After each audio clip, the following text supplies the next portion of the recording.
Okay, so we are rolling on the hedge. Yay! Woohoo! All right, Max Palmer, welcome to the wrong side of the hedge.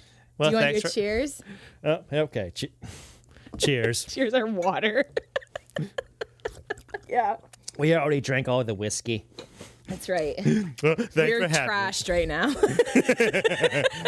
me. It wouldn't be a proper Max interview if I wasn't. And the sad thing is, it's only 10 o'clock in the morning. I know. Hey, it's 5 o'clock somewhere. Long rest in peace, Jimmy Buffett. Are you a parrot head, Max? I just appreciate the song. It's 5 o'clock somewhere. That's okay. I think we can all dabble in Jimmy Buffett. I don't think that's a bad thing. And you know what, parrot heads, if you are out there, you clearly are having fun. I mean, yeah, tropical shirts. And again, you had the mindset there's no bad time for a margarita. Right. So why do they get like so much slack? They're clearly having a good time. It's like shitting on Nickelback. Like, there's not a logical... there's a lot of people who do it, but there's never a logical reason behind it. Like, they're rich, they're famous, and yeah, they have some good Oh my good God. songs. Like, there's just not a logical thing. But you know what? Some people just take the shit out of everything. That is really true. Like Andy and I talk about that all the time, that why does everybody hate Nickelback so much? I don't know.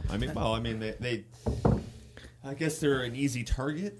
Then it's like Imagine Dragon 2, like people shit on them. Like, why? Like, I heard their music. It's not bad. I can't anymore because I'm working on like a little bit about how much I've started to really love that Radioactive song. I love that. I love it. It's an awesome song. It's really good.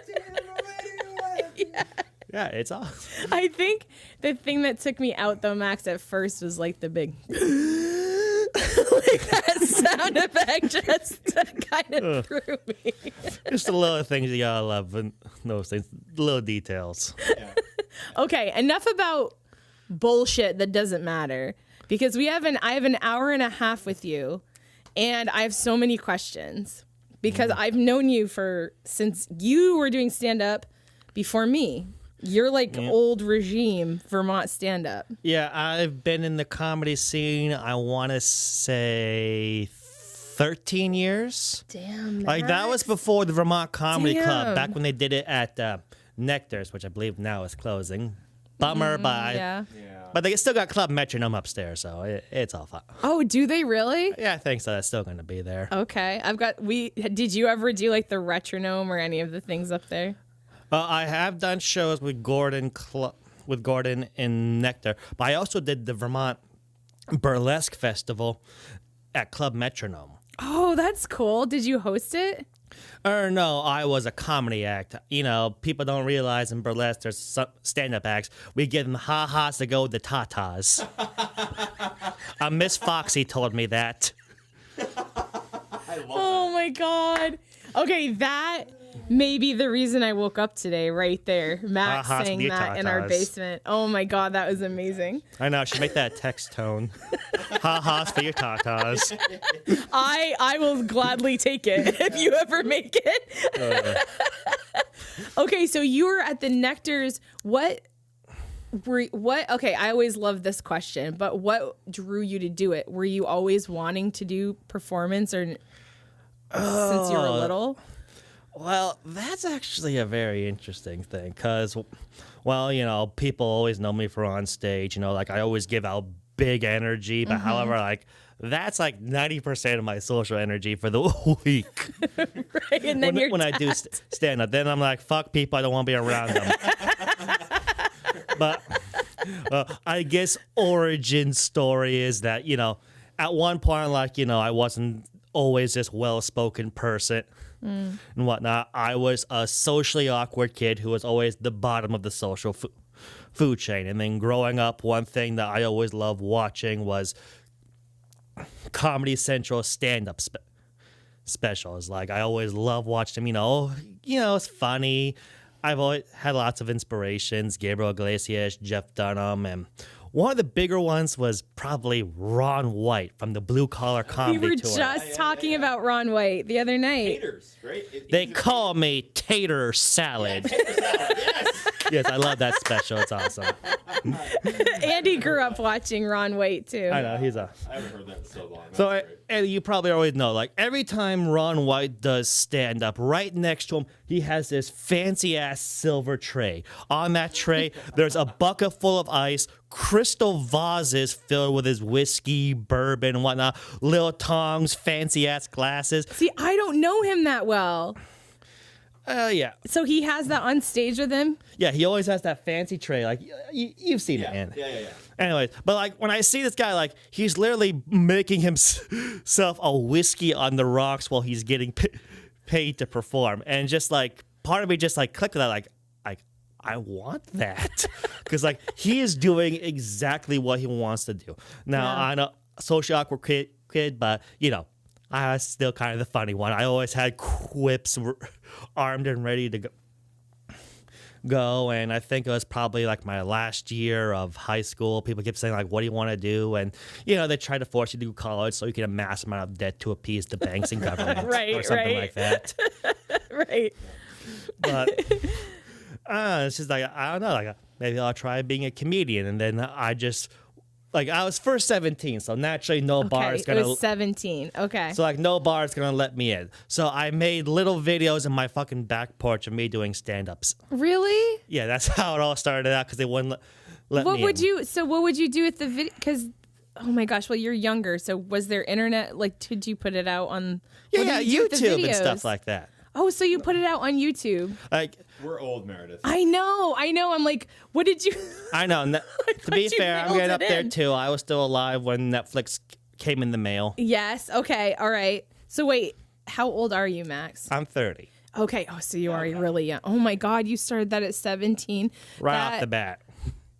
That takes so much courage to. That's a lot, Max. That's like, I have such a hard time even putting my stand up online now because I'm so nervous to do it, and that's takes so much courage to go like, I want to do this, and then set up your own system in your backyard and put. That's really awesome. I just had a decent camera and a back porch. Keep in mind, like I know my videos always suck. I think I might still have the first one still on my YouTube channel. I keep it there to keep me humble. So that way, like, if I ever get big and whatnot, like I just see like that's where you started. Don't get a fucking big head. Well, if you ever got like get big, like you were just the third place in the competition. Oh yeah, that was Vermont's funniest placing third. I mean, that we're was jumping a high way point for ahead me. of your story, but like that was so cool to see. Oh god, no one was more surprised than me for that because like I want to keep in mind, like I have probably done the Vermont's funniest 7 or 8 times, and I've never gotten past the first round. Oh my God. And now I jumped to third. So like, you know, I really went to the front of the line for the pecking order right there. That was crazy. And so when I first saw you performing, this is like one thing I can't wait to ask you. When I first saw you performing, you used to do your ventriloquist act. And then what made you change over? Like how did you change from doing that to doing just straight stand up? Well, like I said earlier, one of my earlier inspirations was Jeff Dunham, so I literally taught myself ventriloquism. Yeah. Literally just me get back porch with a mirror, just learning all of that for things like I don't know. I think you remember one of the more popular one, Poutine. Yes, that's who I used to see all the time. Yeah. There's also Chronic. He was there later, right before. I don't know. It's just again, I wanted to be taken more seriously, and no one was really booking me for stuff. I mean, I guess I've always still had the mindset bomb the social food chain, and I have always constantly changed or adapted my act. Like very rarely are 2 sets of mine are a lot. Like I mean, like I got plenty of notebooks with years worth of material. I mean, I even brought one of my notebooks with. Oh, that's awesome. Yay. I love seeing people's notebooks. Okay, do you mind like cracking it open just so I can see what your notebook looks like? Because everyone's looks so different. Do you mind if I like Okay, hold sure. it? Oh my gosh. Okay. expose some This is jokes like here. this is actually pretty vulnerable. I think letting another like person hold your comedy notebook. Oh yeah. I know your driveway. You're not gonna get escaped too easily. I promise I'm not stealing any jokes. I'm just like so curious because some comedians it is like so is I know, this that's a part of me. okay? Yeah, it's like a diary. These are And- my stories, random thoughts. is this the final version of this, or is this like when you're just like, oh, I have this idea and it's very legible, which most of our stuff is not. I'm really impressed, Max. people always tell me I've had good handwriting. Yeah, you really do. Yeah, there's lots of little things, set list. Ooh, and here was the scoring card back when I had a game show at the comedy club. Oh man, that's right. That's Comedy right. counter. God, you've done everything, Max. Except have a girlfriend. Join the club of millions out there, lost souls looking for love. God, that's true. Have you? Okay, so going back though, is that in that book? Is that your fit? This is it. This is show ready, or is that your book of like, oh, this is a good premise. I'm just gonna jot some stuff down. Well, this is where I write down the whole jokes. Oh God. No, yo, you're good. Child This is infestation. gonna happen. Yeah. Okay. Oh, you guys need helmets. Here, I'm gonna go play dad. Man, let the survival of the fittest help you out. Yeah, the 80s parenting where we just went on Let the bikes strong like survive. willy-nilly. Yeah, I'm gonna go. Either be careful or be smart. Okay, we'll just strong. chit chat. Hold on a 2-shot. You got no. Keep going, but Also, there's like one in my car, babe. okay. This is the best part of this podcast. This happens like life happens around this podcast, which is one of my favorite parts of it. Okay, so is that your finished? Are those your finished ideas? Well, yes, in a way, but that doesn't necessarily mean that's how the joke is gonna come out. I mean, like I'm pretty sure like you prep plenty of jokes before only for it. Not like you that just say something different. Like it might be an accident, might be on purpose. Yep. And are you like, do you have a lot of your material change on stage where are you winging it at all on stage and then testing stuff out on the fly? Well, I do. I mean, like last Wednesday I did my some new stuff, and well, it didn't come out like I wanted it to. But the joke still had potential. I mean, again, sometimes the last joke the comedian who went on before you does could change how you do Yes. things a little bit. Like I sometimes like if I see an opportunity and I think it's gonna be good, I'm gonna go for it. Yeah, that's good though. I haven't been able to do that yet of hearing something and then being able to feed off of it. I get too nervous of like, this is what I've got to do. I don't know what just happened ahead of time.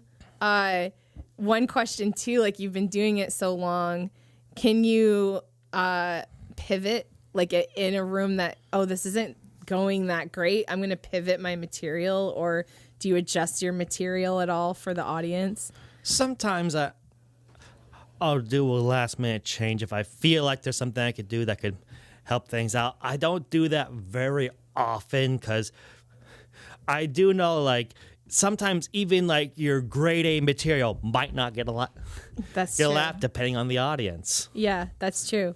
Sometimes just walking up, they're like, I don't like you. I mean, You like, haven't even started talking yet. I mean, like one time I did a charity show with Bobby at the Lions Club. My big issue there was like the mic kept on turning on and Oh, that's off really throughout the show. frustrating. And also, believe it or not, boomers aren't too keen on autism humor. Oh no, is that true? Yeah. Oh no. Why do you think that is? They probably view. They're Like you just shouldn't being be weird. out and about. You shouldn't be in public. I don't know, I think most of them don't think autism really exists. Oh Jesus Christ! I think you might be right. Because I mean, like again, they're not to be ageist, but there were some people who are probably older than autism in that audience.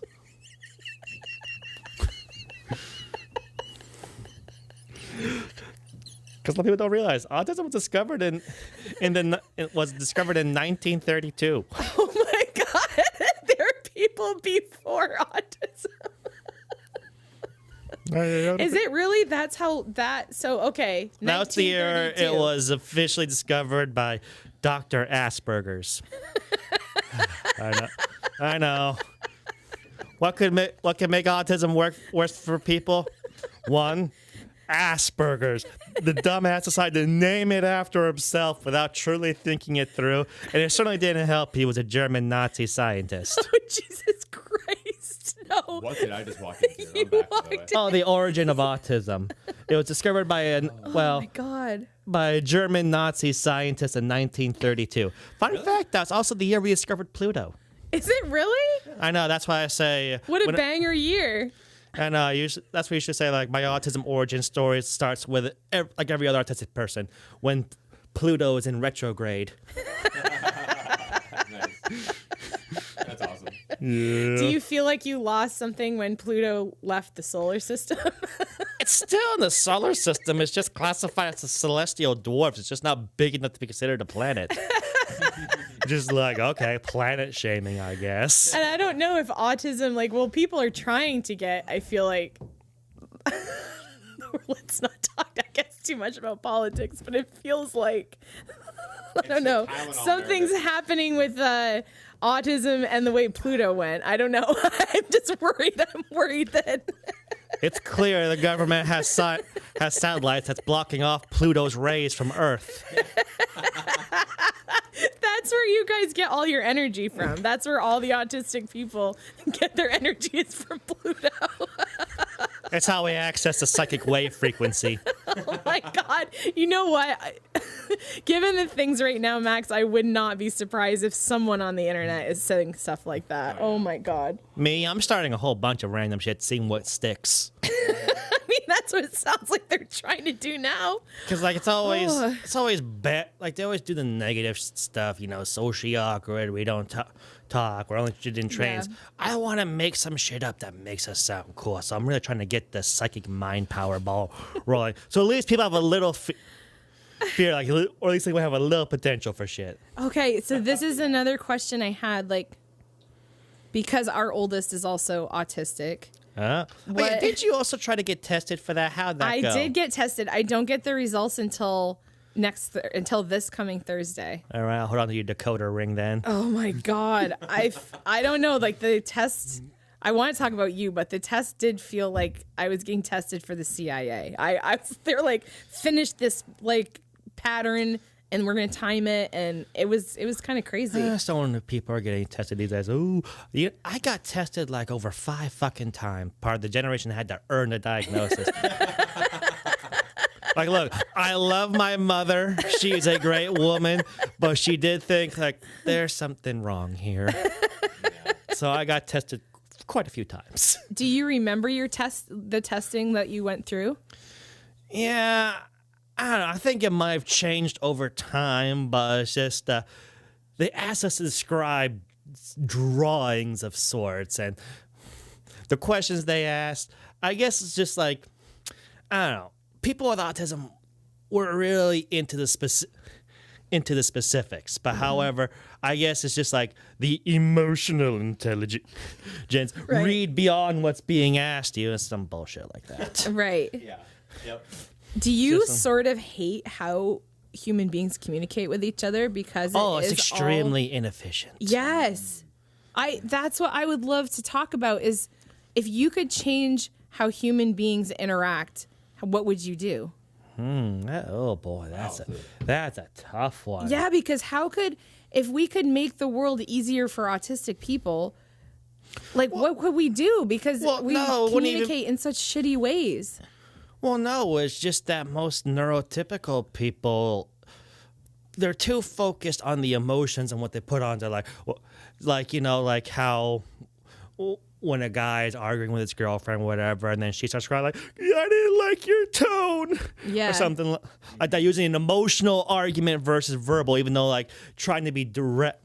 Yes. Because like once people like have a firm grasp of the human language, like what do you think was the first thing we're taught once we have that grasp?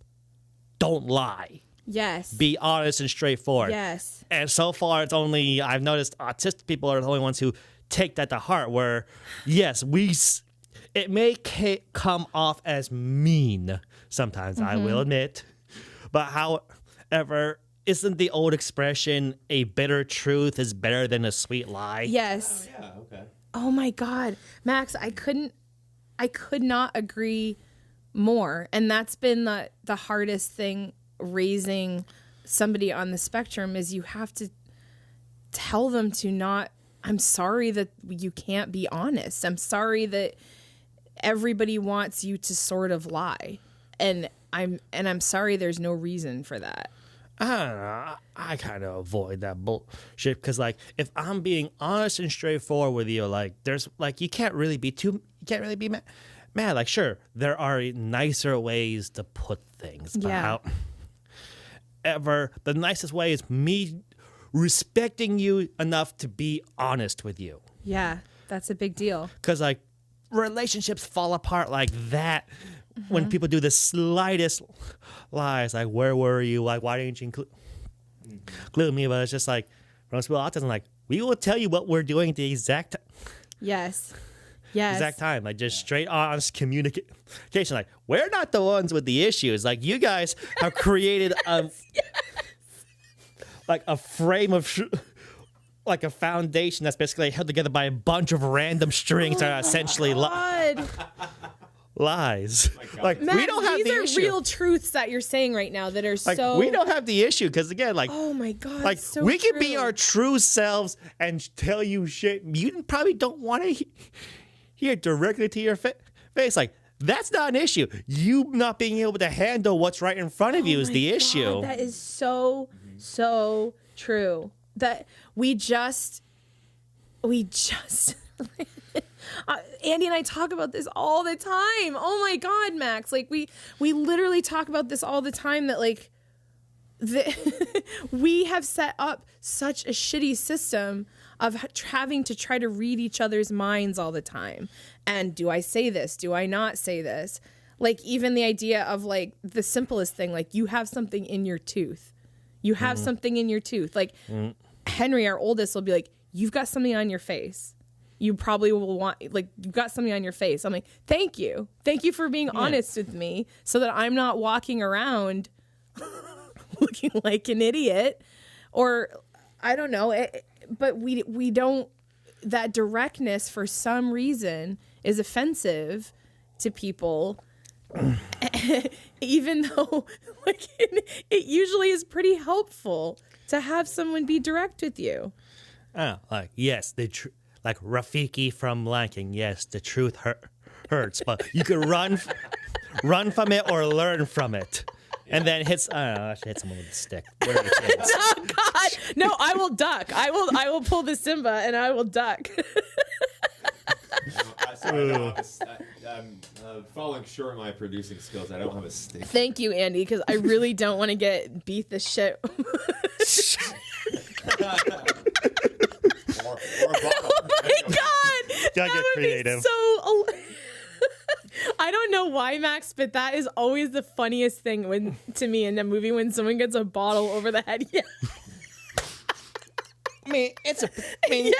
in movies it's always a prop bottle because, I mean, I don't know. I mean, That's gonna hurt. That's gonna Oh yeah, I mean, density of this bottle compared to someone's head. I'm gonna put the money on the bottle. Oh, yeah.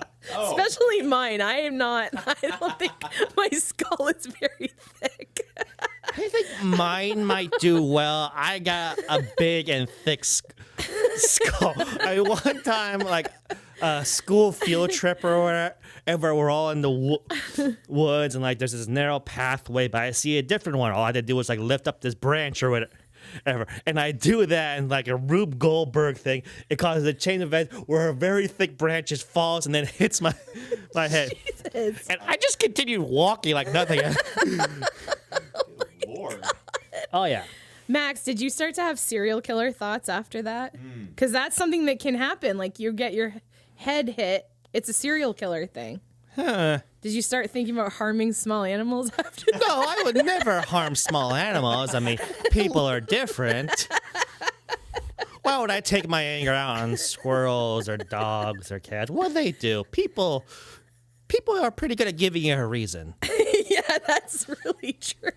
And I'm sure in your life you've had lots of people give you reasons. Oh, plenty. What was I don't want to make it too dark, but like what was growing up for you? What was that, especially during a time when we didn't really know that much about autism? Yeah. What was that like? Well, again, earlier, socially awkward kid. I have never once been popular in my life. But however, that's in a way that kind of made me have learned to adapt. And like I realized in this world, you have to be strong. I mean, although I wasn't diagnosed till I want to say early middle school, because like now it's like, oh, they're trying to test it in like pre-K or like one of my classmates, they can diagnose babies with autism. Henry was like 3 right day before 3rd birthday. Yeah. Yeah, usually like it's like after 18 months, no talkie, the doctor will go autistic. Well, not Street Fighter like style. An evil Yoda. Really? I was going for Frank Street Oz. Fighter. Like, finish him. Autistic. It's the going up. It's a little Frank Ozzy. It sounds like an evil Yoda. Okay. Okay, that is now a ringtone, another ringtone that I would take. Autistic and ha-has for your tatas. Okay, I should jot these down. Okay, so what just keeps replaying in my head. I'm sorry, Max. It's all I'm good. talking about something so serious. It's all good. All right, get out. Okay, so yeah. It just took me by surprise. So growing up, what was it like being in the school system? Were teachers patient with you? Oh, they weren't. That's what I'm wondering. Like what?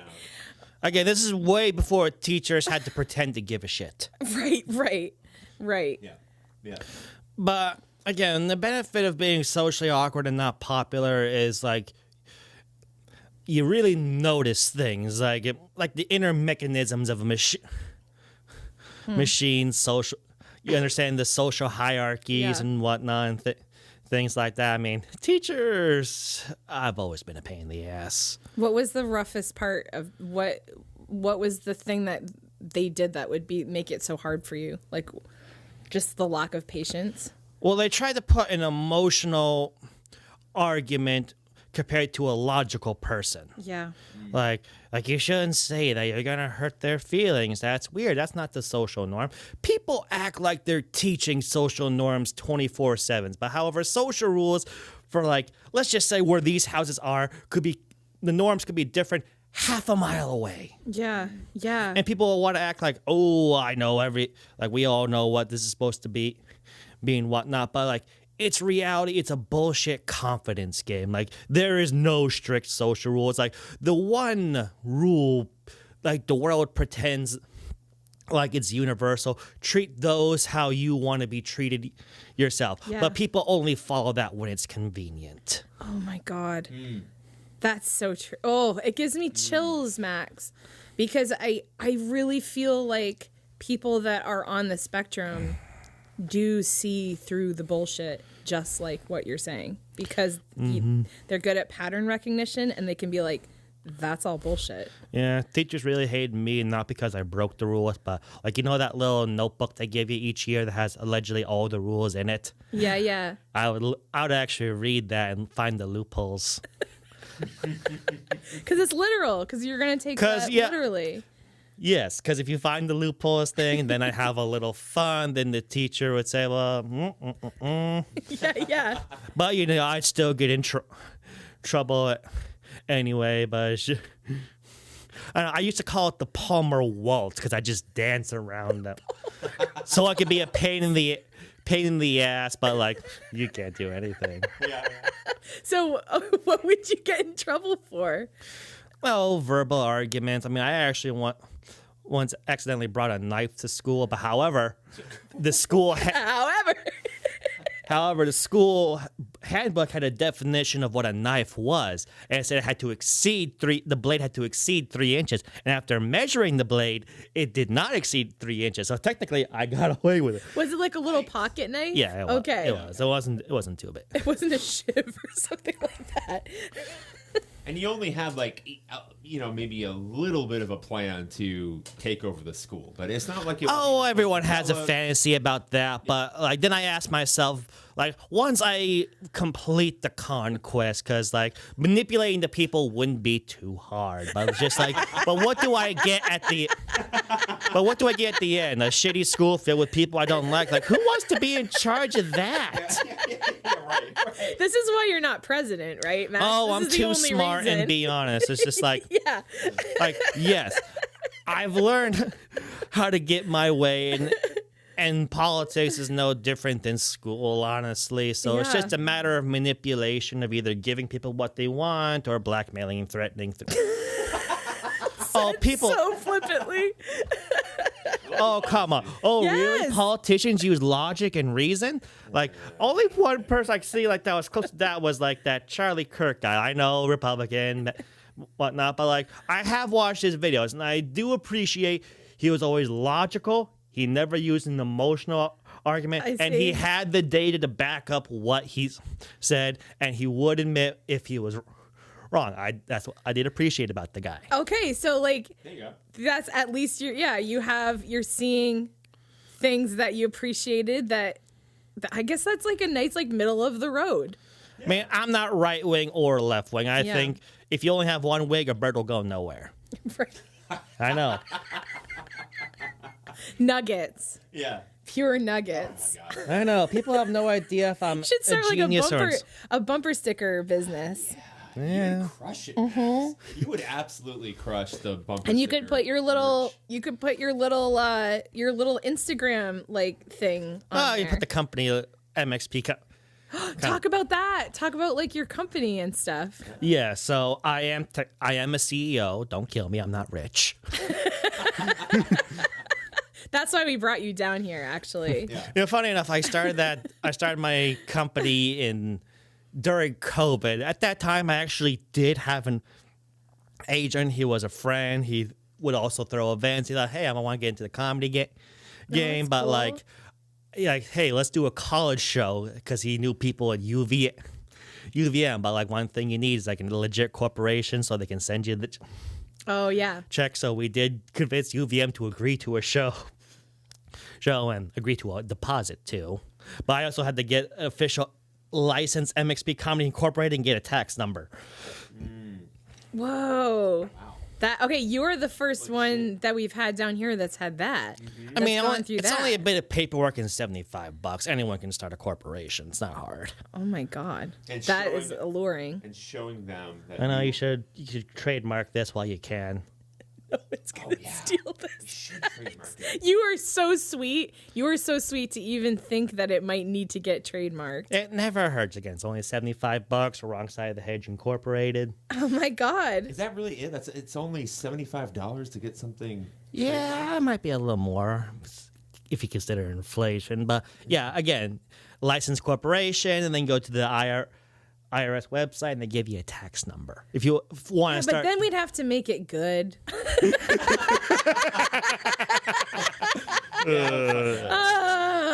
Then I'd have to feel like I had to actually make it good. well, hey, dream big. I started MXP. Hey, MXP Comedy hasn't made an official profit since it started. We don't want to have It's to made a give profit in here though, Max, right? Yeah, sure, why not?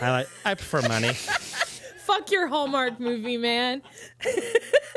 Yeah, I'm not gonna go out to the country and fall in love with a woman with a failing business, and then ditch my fiance, who is not mean to me in any way, but also makes a six-figure.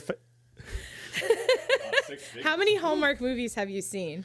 I feel like I only need to see 2 to understand all of them. I think that might be true. Someone goes to a small town from their big corporate business job, runs into someone with a failing business. Now, keep in mind, half the time the person who goes to the small town always has like a fiance or anything, and they always break up with them. And even though the fiance, they didn't do anything wrong. Like they weren't being mean, neglectful, or anything like that. Like every time, like they call, like they always picked up in the movie. Like why are you leaving this person? Like, yeah, sure, the small town girl is sweet and all, but like why?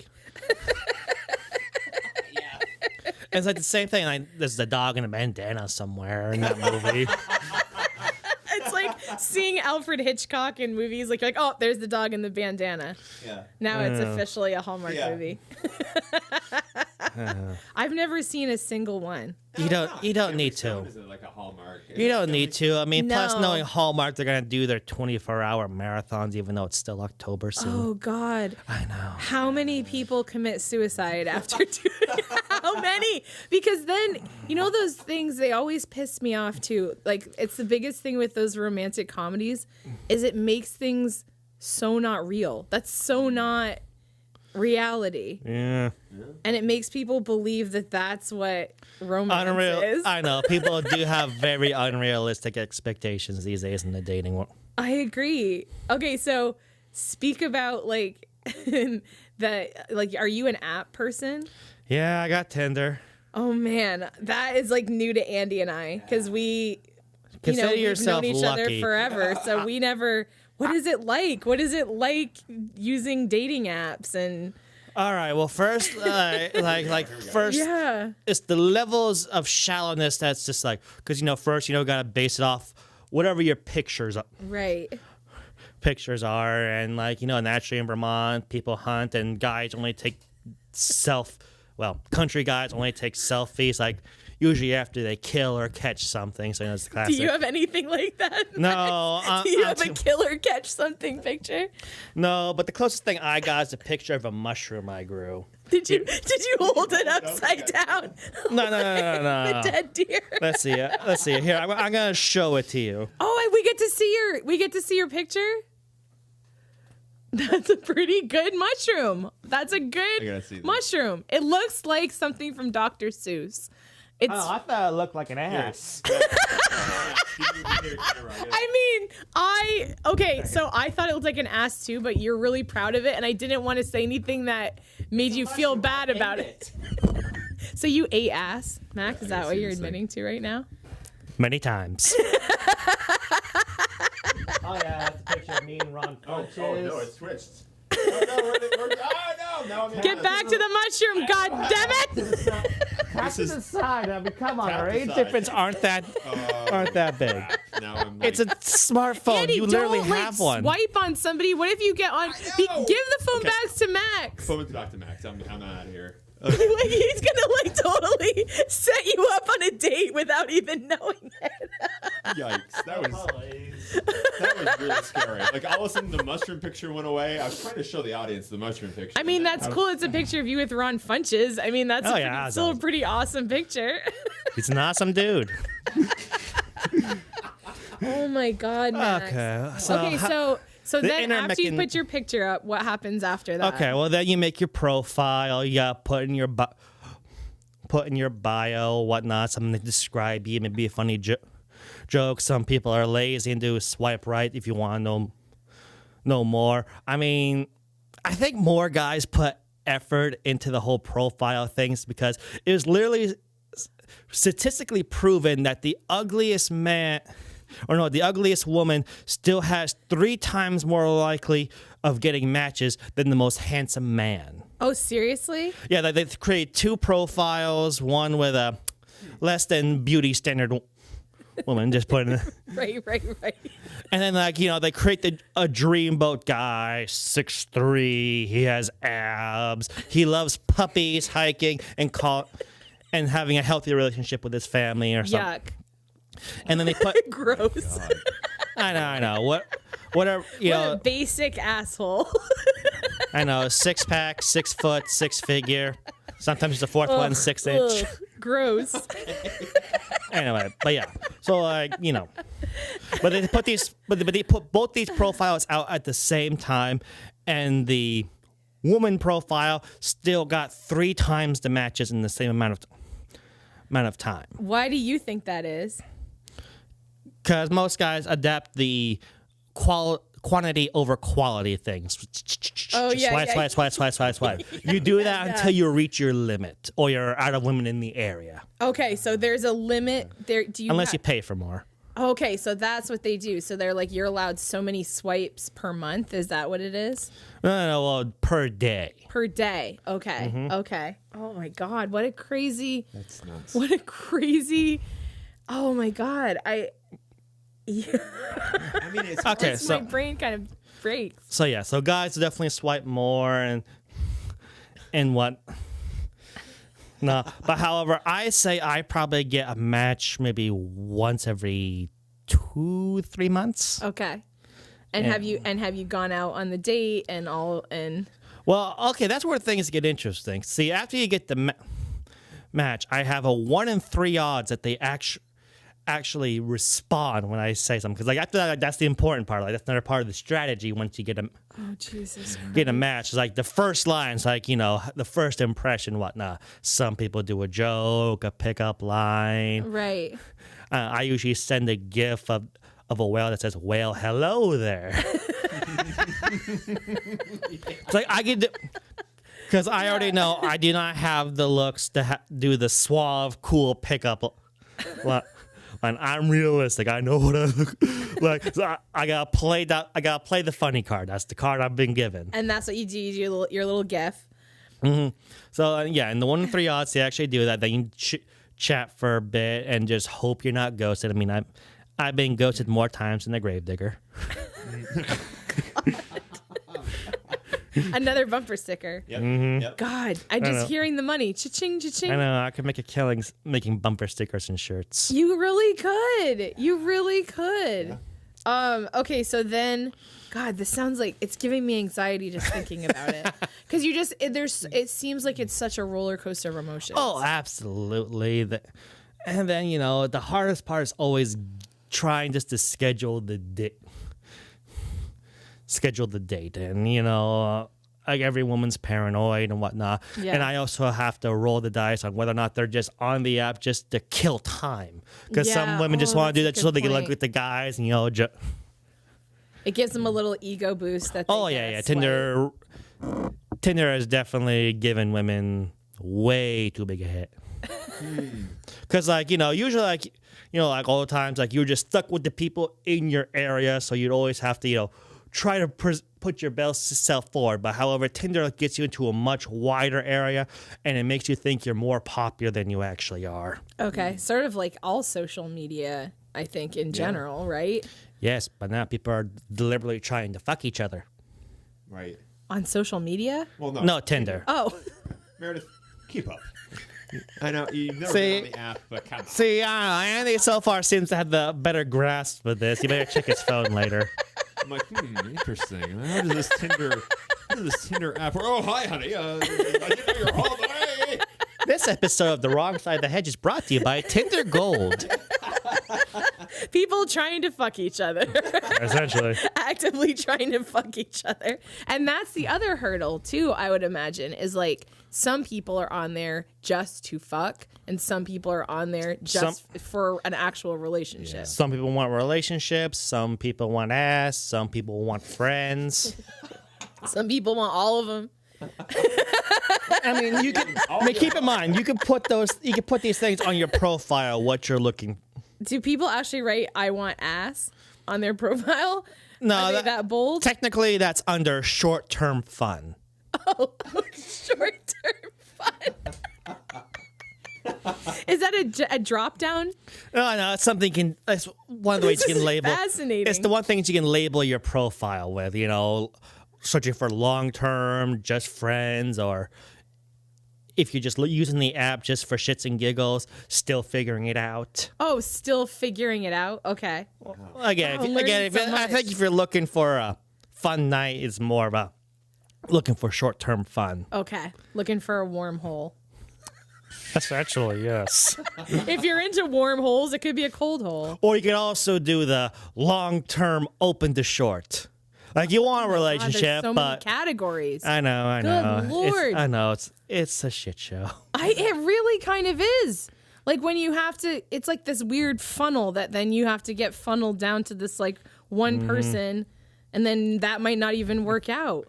Okay. Good Lord. Here. This is exhausting. How do people do this shit? I don't know. Andy, if something happens to you, I'm done. I'm going to be your an Andy. old hermit in the woods. If the kids are out of the house, this sounds like a fucking I'm done nightmare. Too. I do try to make my bio fun. Here, I'll read it for you. Oh man, this is great. Okay.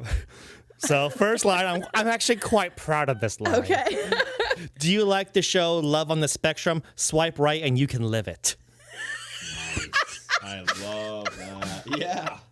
Because it's honest and funny. Max, that's fantastic.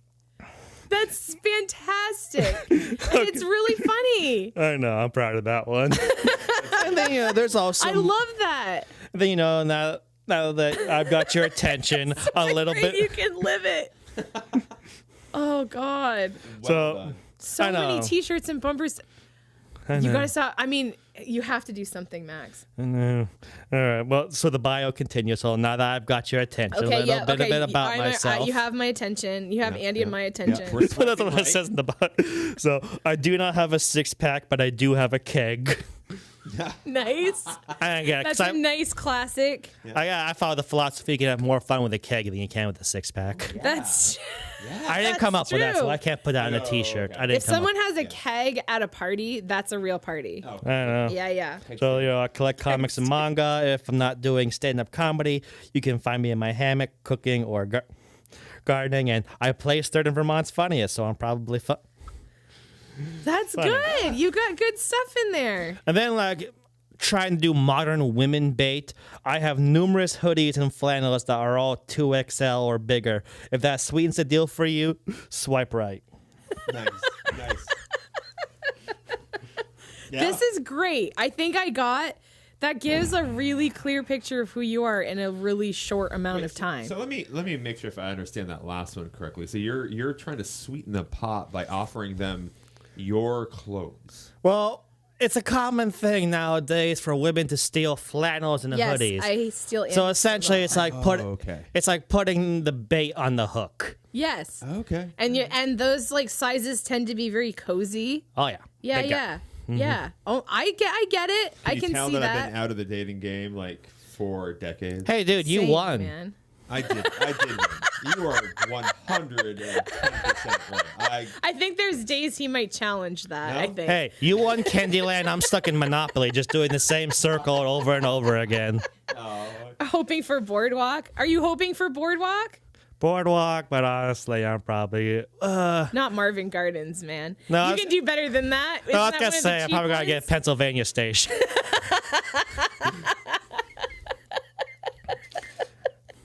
I mean, I do have realistic standards. Like, I'm not gonna try to set some unrealistic beauty standard or something like that. I know what I look like. I know my. Well, and let's be honest. We all know Boardwalk people. We all know Park Place people, and that seems exhausting. Oh yeah, that's way I too much wouldn't. effort. I don't want a Park Place person, but I wouldn't want you don't want a what is the cheapest one on there? Yeah, I was just trying to think. That. It's one of the purple ones. Whatever it is, that's what I am. that's a serial killer. Oh, You don't shit. want that. Not That's what I like am. I'm not a serial You want to go the orange and the red you want to squares make a are. nice safe choice. You're like, you know what? This is a good person. They don't have overly expensive taste. Baltimore Avenue, maybe. Baltimore? That sounds I feel like good. Baltimore Avenue. Is that what we're all? I road. think that's what we're all kind of hoping for in a person is a Baltimore Avenue. Yeah. Would free parking be Pornhub? Yes. I agree. I think that's exactly it. Especially, well, no, if you put the money, or were you a family that put money under free parking? Sometimes it wasn't the concrete rule. It really depends on who you played with. Because you don't get money for watching porn, right? So would that be wouldn't community chest? work. Yes. Yes. Or that's the chance card. Yeah. I think more that's the chance. As far as what I know about porn, I think you're kind of rolling the dice, right? When you I watch know. it, sometimes it's good and sometimes it's really weird and bad. Yeah, So, Max, can I share the first time I ever saw porn and what I thought it would I'd be like? disappointed if you didn't. Okay. So, I have a joke about watching it like in my own home. But the first time I ever saw it, I was sharing. My friend got a hotel room, and she's like, "I'm here for work. Want to come over and just we'll have dinner together." And so she is a very liberated woman, I will say this. And she goes, "Oh my gosh, look at this show. It's called Pornocopia." And this was my first time ever even clicking. I'd never even, so the first thing we see is like this video of a woman having sex with what I assume to be a man in a Yeti costume. Okay. But it's really bad. It's only the torso and the head. And so it's human arms coming out of this like Yeti vest with a face. And that's literally what I thought porn was. I thought it was people having sex in like weird, like left of center stuff, like Yeti porn. And then there was like then they flashed to this clip of two people using cookie logs in sexual ways. And I was like, is this what porn is? It's just people, I mean, it must be a section, but that's what I thought it was. I just thought it was like Category is the normal term. Porn is its own entity. It has kind of evolved. There's just no singular way to put it. Well, now there's ethical porn, right? Which The fuck is ethical porn? so it's like, okay, Like that where everyone gets paid a fair wage? Am I explaining porn to you Ethical porn. I don't know. Yeah. Hearing porn opinions from a woman is much more interesting than from a man. Okay, so what used to bother me about the idea of porn is like, I don't think I could watch it because I was like, I don't know if they're really if they really want to be doing this or not. Like that is not enjoyable to me if I think they're not actually wanting to do this. And this is like, so now they have this thing called ethical porn where like the people that make it, they own all of it. Like they want to do it. They're invested in it. They make good money at it. Like they are the owners of their own porn stuff. Like they're not. Sounds like amateur porn. Yeah, I guess it's kind of that, like amateur porn, but now it's called like ethical porn. Like they make sure that all of the people on the set really want to be there and are part of it. They're part of the creative process. I think that's what it is. Okay, I mean, if porns are known for anything, it's for their work on the script. I will say the acting that I've seen in it is not good. Like, well, yeah, no one's there because they want to win an Oscar. Why not though? Why can't we make it so that like I would probably watch porn if I knew that I was gonna have an emotional journey watching Wow. it. Like a Hallmark movie. No, not like a Hallmark movie. Like a Paul Thomas Anderson movie. Okay. like that. Yeah. Where you're like, I'm going to see somebody really give it their all. Yeah. And not in a sexual way. And without the danger. Without danger or with danger? I don't care. I mean, come on, Max. Wouldn't you think that would be nice if they cared a little bit more about the storyline and the acting? I don't know. I just think it's mainly group of beautiful people who are getting paid to fuck. End of story. And plus, again, pornos are much like hookers. If you have to pay for it, it's not really love for the experience. So true. So true. Oh my God. Ethical porn. Okay, well, I'm glad that. Well, look it exists. up. Like you guys are already looking up porn to begin with. Why don't you at least just like type in the word ethical in front of all it? Ethical. I mean, I guess I just lived in a fairy tale world that I just wanted to believe that it was all. I don't know. It's a business. Some That people everybody was like happy.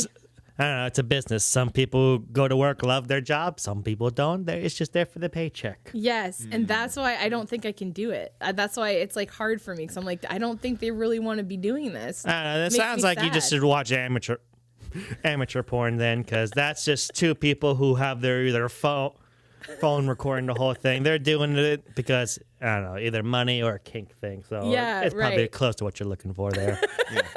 Good. Look, I'm getting so much information going forward. How I should go about looking for porn.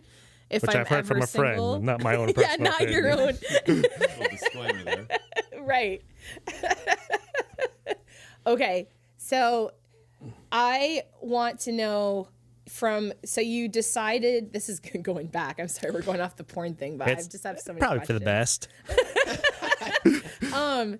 So the cool thing to watch, Max, has been when I saw you do the ventriloquist stuff and then switched over to stand-up, you instantly, when you started doing your stand-up, you instantly went to this place of vulnerability where you were talking about being autistic. It's not like you started doing stand-up and you just started doing a bunch of like hacky jokes, like Well, life stories and what. Yeah. Well, so probably for the first half of my comedy career, I started off with ventriloquism and doing stand-up every now and then. Wasn't a common thing.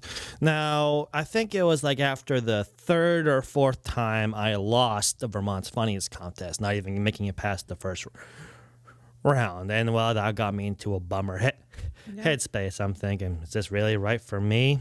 And then were you doing ventriloquism during the contest? Or straight stand-up?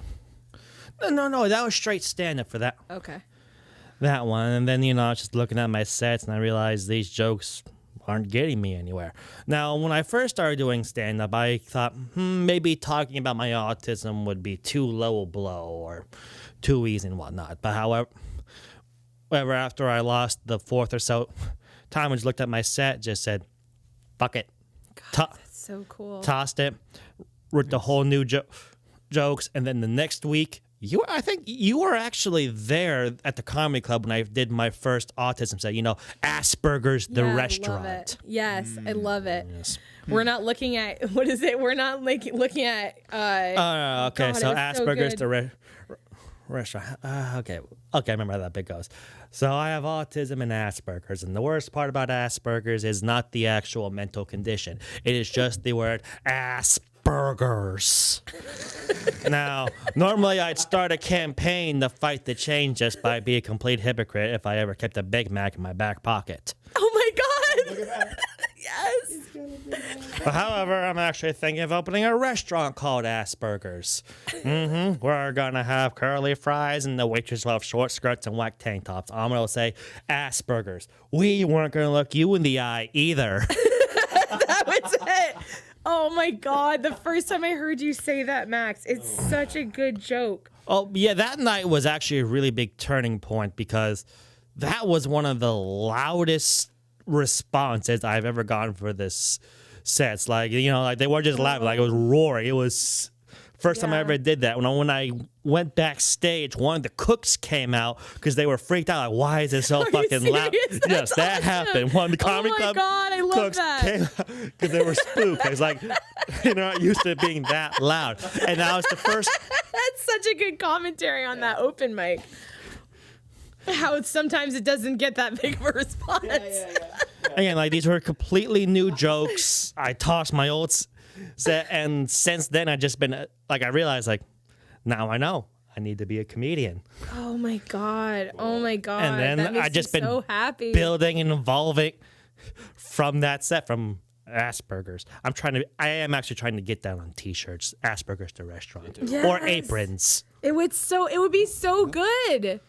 I remember that night, and I remember all of us going, "Oh my God! Like, where did he come from? Like, this is it was so good," and that has been the coolest thing ever, Max, is to watch, you just go.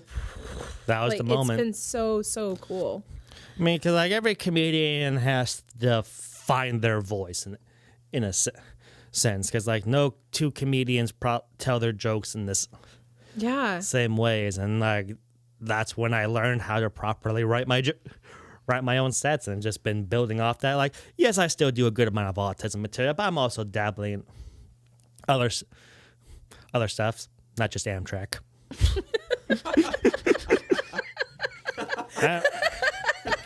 I'm really hoping I get them to sponsor me one of these days.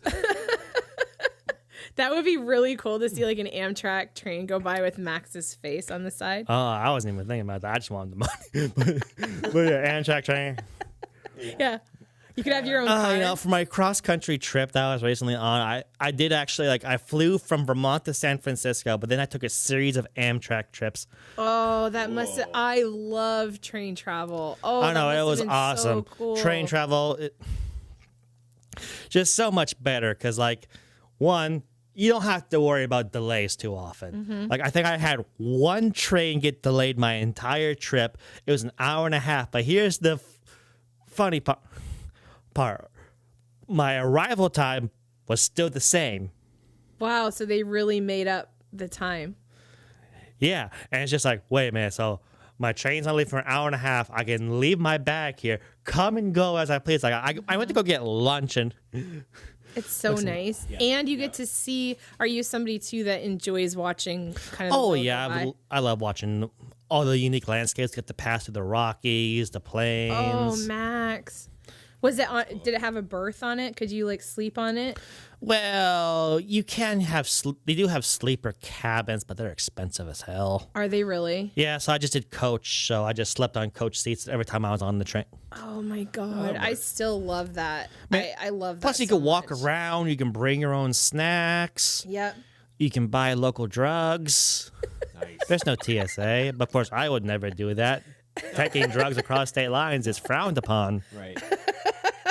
Yeah, you never would carry a 3-inch knife into a school. No. No, I would never carry drugs on me. That's why you wear those shirts, is because of the pockets. Well, Now I see it. that is a reason, but shirts like these. Fat guy camouflage bullshit. You like the pockets to keep all your little things. All men love pockets. It's the one part of the patriarchy we still have. True. True.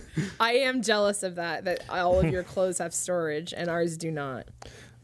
But yeah, and funny enough, it's women who still make a majority of the clothing industry. Yeah. Like they're the one designing these things. Like they the only don't one put the stopping you from pockets is yourselves. Yeah. Like you That would be can't another great t-shirt. like like you could probably blame us in the 1900s for why your clothes didn't have pockets, but like no, like you guys run this.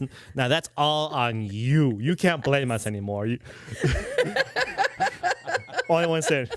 But you know, that's another funny story why I started wearing these shirts when I started going on stage, because like before these, I just wore standard T-shirts that had a funny joke or whatever on them. But however, I sent a video of me doing stand-up to my grandma down in Florida. And my shirts were usually pretty dark. Most 2XL shirts are usually black. I don't know who fucking decided that.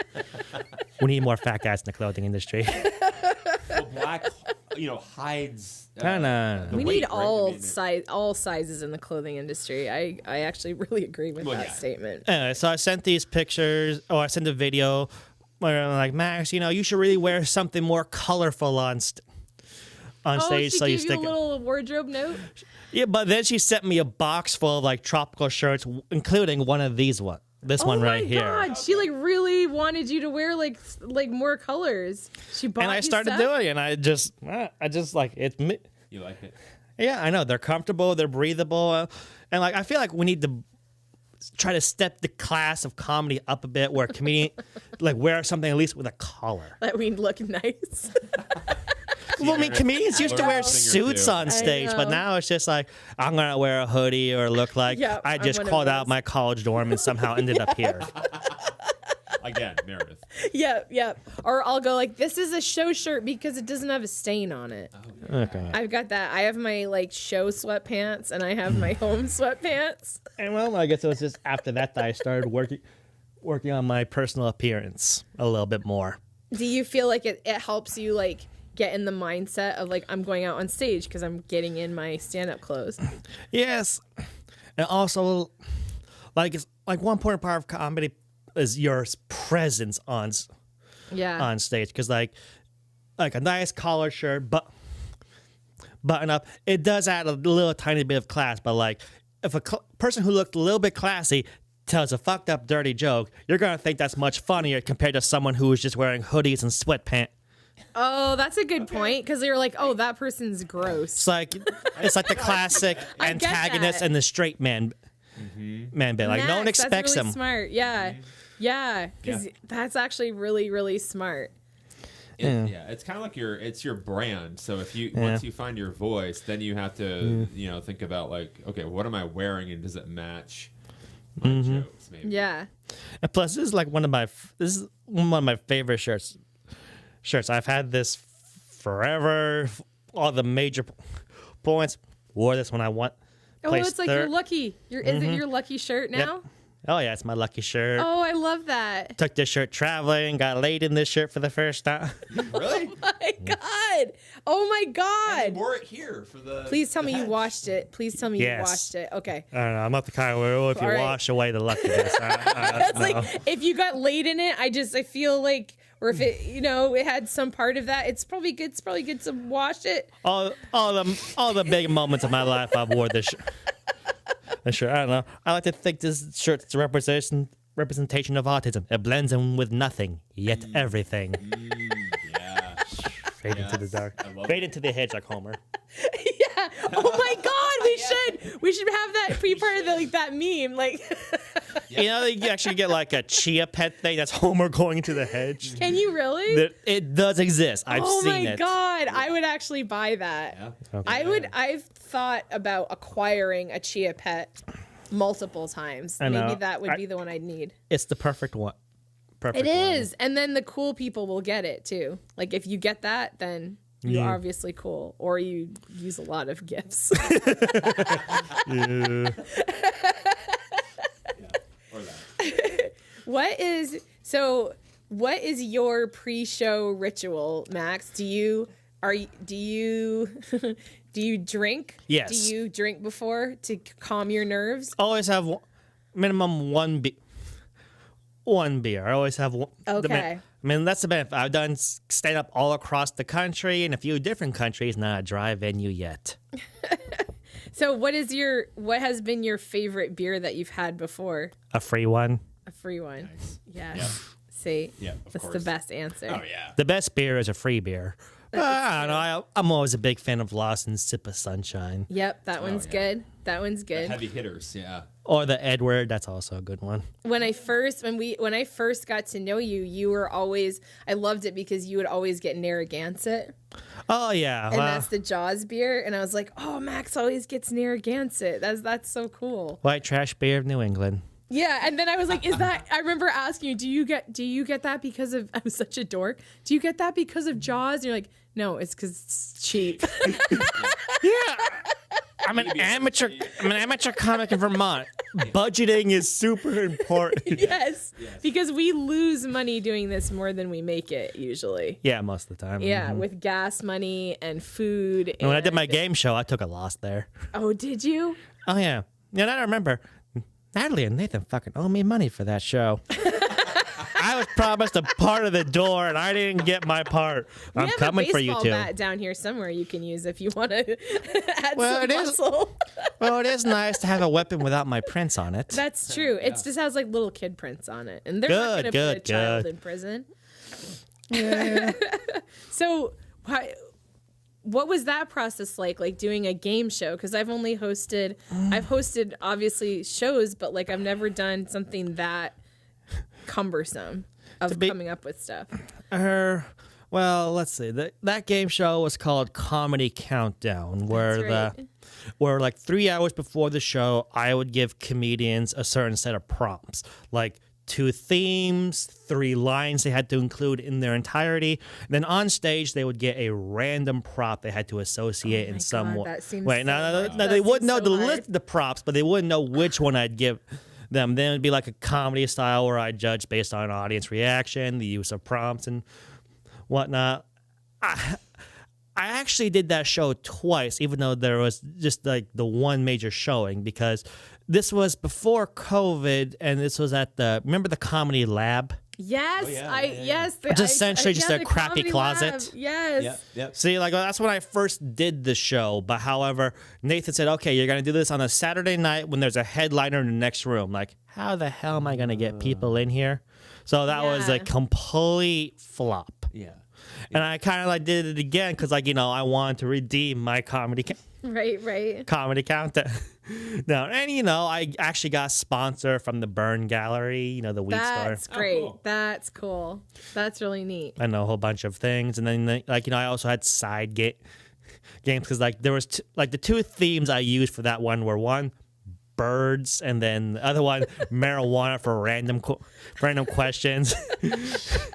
So Birds and marijuana. Those are the two categories. yeah, that's the two. Well, yeah, that's I two. actually kind of think those things go together. Like two theme prompts I use for that, and I figure I'll use them for the questions I like that. too, because there's also like little audience things, so they wouldn't get too bored between things, and they got coupons for glass blowing classes, which the Burn Gallery offers. That's cool. I just think that I've never had a sponsor for anything. Well, I went That's out super cool. I know they paid me in prizes rather than money, but it worked out. I just wanted to redeem my old game show and also give me an excuse to wear a blazer on stage, because you can't be a good game show host without a blazer. That's true. I agree with that.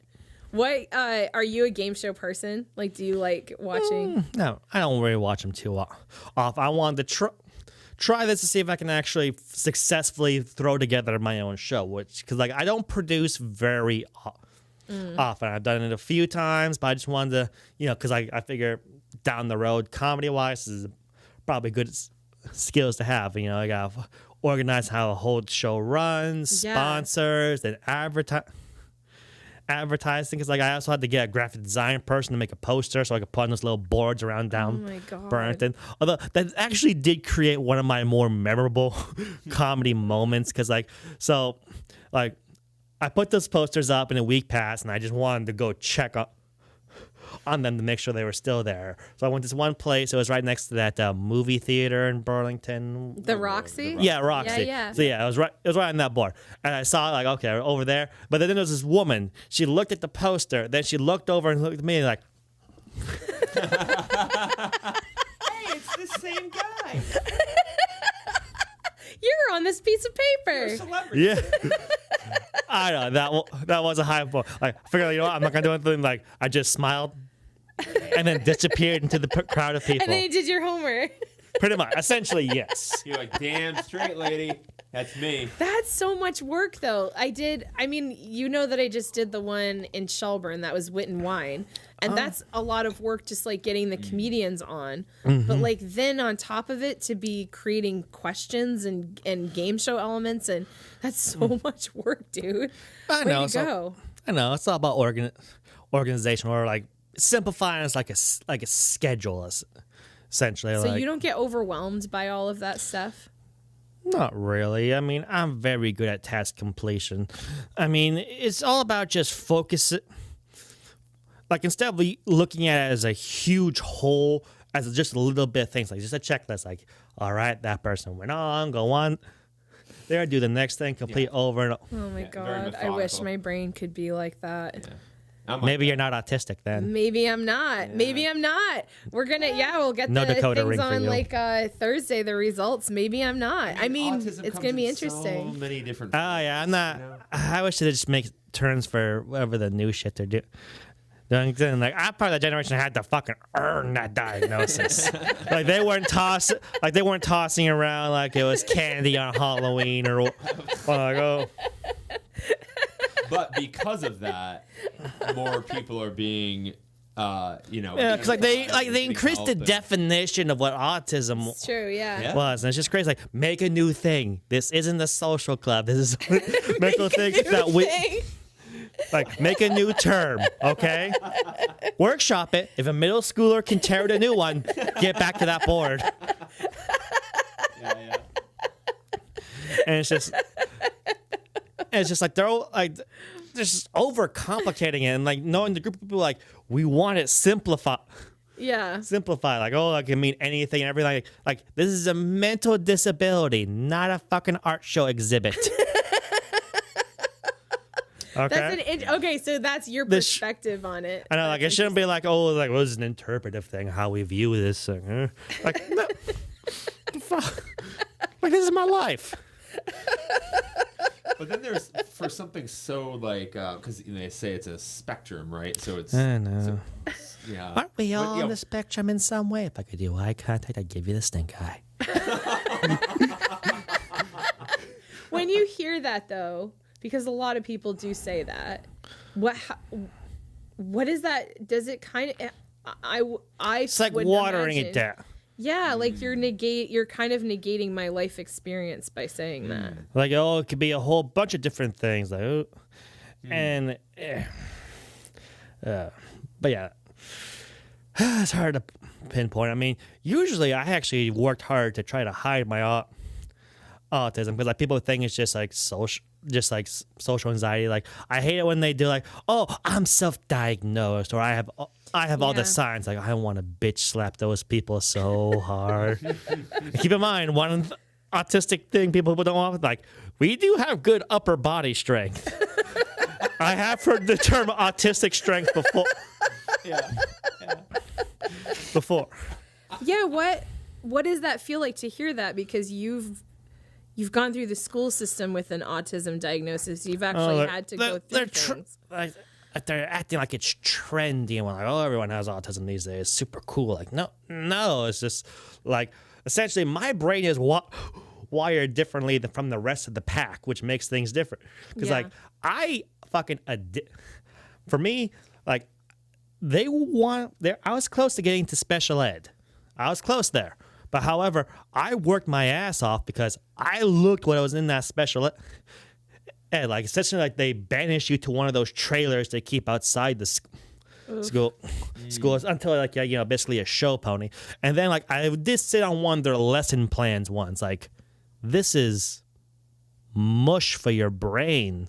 Like they're not challenging these things because like people think like, oh, disability, like they should put in the corner and make sure they're in a happy, quiet place. It's just like you're not challenging these kids. Like people are like, well, Max, you're a high functioning autistic. Like, yeah, I didn't start out this way because I realized it was adapt or die. Yeah, yeah. Because people think, oh, these people are so friendly. Like, there's so much care. Like, yeah, I didn't have that. And like, even if like they're smiling and trying to be friendly toward you, it doesn't mean they respect you. Yeah, yeah. Like, be seen and not heard. Yeah, yep. Because I mean, like I'm good at giving advice, but the odds of people going up to me and asking for it are slim to none. Yeah, yeah. Does that must get really frustrating to feel like you are kind of invisible sometimes. Yeah, no, it's hard. Well, it's trying to work with the invisibility because, again, some people want to use people with autism as a fucking show Yeah. Or like, oh, I care for this person. It was like, well, you're not challenging them to be independent. Like people say, like, oh, like RFK, oh, they'll never get a job or contribute to the tax or go on a date. I have had dozens of jobs and dozens of dates. Sure, they didn't end well, but I sure as hell tried. I also love that we're placing like human value on whether or not they can contribute to society in a financial way. Do you want to know? It's so sad. Like, I know many companies will purposely avoid people with autism because they think, that's a liability. They're not going to do anything. I have researched 3 different companies that hired exclusively autistic people, and they are fucking raking in money. Yeah. Sure. Yeah, apparently, if you have a group of people who hate socializing with coworkers and have task completion on the brain, they are pretty good at making you a little extra change. Yes. Yeah. And the focus, if they're smart. interested in if you're interested in, go figure, if you actually find something that you're interested in, you're going to have easy focus on it. Yeah. Or again, like even menial tasks. Like my last job before I quit, I was a telemarketer. Now, on average, the quota, we'd have a daily call Max, quota. I can't even, we could do a whole episode on just you talking about that job. Yes. Good Lord, I can't imagine. But yeah, so like at this job, I had a call quota, like the highest quota for like the average is 150 calls a day. And I did this job for like over 3 years. Hey, it was right after COVID was so ending. hard. I needed money and health insurance. Yeah, oh my God. I mean, it wasn't that all sounds bad, hard. but I know. Selling Verizon products. Well, and people on the other end of the they're phone absolute are not shit. nice. Oh yeah, telemarketers. I've given up on both humanity's goodness and also common sense. Oh my gosh. Yeah, oh yeah. my gosh. But anyway, so here's the thing about task completion. I am not passionate about phone calls, but again, I will try to make things as efficient as possible for me, so that way I can do as little work as possible. But however, Smart. one day I decided to challenge myself to try to get the most calls in the company anyone has ever gotten. Whoa. And I did. Yeah. Holy shit, dude. I know, 450 calls in one In one day? in 1 8-hour period. Oh Yeah, man. my god. And again, that was just for the challenge. Right. You could have done perhaps more than that, is what you're Well, if I didn't take that 130-minute My brain break. just freaking broke. I don't think I've made that many phone calls in my life, in my entire 43 years of life. Yeah. Yeah, I could tell how you two operate a phone. Damn. Yeah, you just saw it clearly. Right. Yeah, swipe I right. don't know. But it's again, task completion, just focusing on Oh all my that. God. Again, like most people, they could barely do the 150 thing. Because again, like if you have to repeat a script over and over, again, like, Yes. I will admit, I did feel like I was going to have a brain aneurysm after that shift. Like, no more calls. Yeah, you're Oh my exhausted. but god, still, damn. That's wow. I Really just impressive. I know. I didn't hearing even. that is like watching that guy on when he did like the tightrope walk across the Twin Towers. You're just yeah. like, how is a human being able to do that? Good Lord. I don't know. Mental resilience. I guess so, Max. I mean, we break down a lot. Shit. It's a lot harder to break us down in jobs compared to neurotypicals, honestly. Well, because What you've do you had to think, yeah. work so hard that's the thing when I talk to Henry, it's like that the school environment is so chaotic, and just like to get through it without hitting someone or like having a meltdown. God damn. Yeah. Like people with autism like work so fucking hard to like exist in a world that is not set up for even neurotypical people. Well, I know. I mean, first of all, neurotypical just fucked up a creative system they think works, but just really doesn't. Because, they say, No. honestly, it's the best policy, but they don't follow that policy. Because we all have anxiety. If it worked for all of us, none of us would need therapists. None of us would need these like medications we're all on. Mm-hmm. If it worked, we would all be just calm and kind to each other. But Well, it's clearly not working. That's not the case. I did understand this world has always just been a cruel place. It's always eat or be eaten. You must adapt or die. Yeah. Sure. But And that's it's just cool. what I do. It's cool for all of us to have like the comedy community that we can all be weirdos together. Yeah. And it's just like a safe place. Yeah. Well, I'm just hoping RFK and Trump don't end up like that X-Men movie, Days of Future Past. Remember that one? No, I've been. It's the one with the Peter Dinklage in it. Oh well, I should watch it. Like, then. I love he him. makes the robots designed to hunt down the mutants, and it's just like eventually they create a device that can find out people who have mutant kids, and the next thing you know, genetic internment camps. And I That feel does like sound like that might be on the horizon. I know. Yeah, Sounds interesting. Okay. let's Well- get our bunkers going, dude. All right, if we're autistics, if we see anything with the RFK doing anything about setting up camps, we gotta shut down the trains again. Oh my god, Max. Now you've been warned. That is a great ending because you always have these great nuggets. Thank you so much for coming. I could talk to you for way longer because I just have so many. You're just such an interesting person to talk to, and you have a Thank great you. perspective and interesting Well, perspective. this is an awesome podcast to be a part of. I'm Yay. hoping more people consider me for theirs in the future. I hope so in the too. future. I hope so too because you have really like interesting, different perspective on things, which I think is important to get out there in the world. Yeah. I don't know. Like, so far, no, it's in the conversation. I've been saying depressing things, but I haven't stopped smiling because I figure, bad shit What happens. happens down here, to be honest. Yeah, oh. We say depressing shit down here all the time. Yes, we do. That's an understatement. Yeah.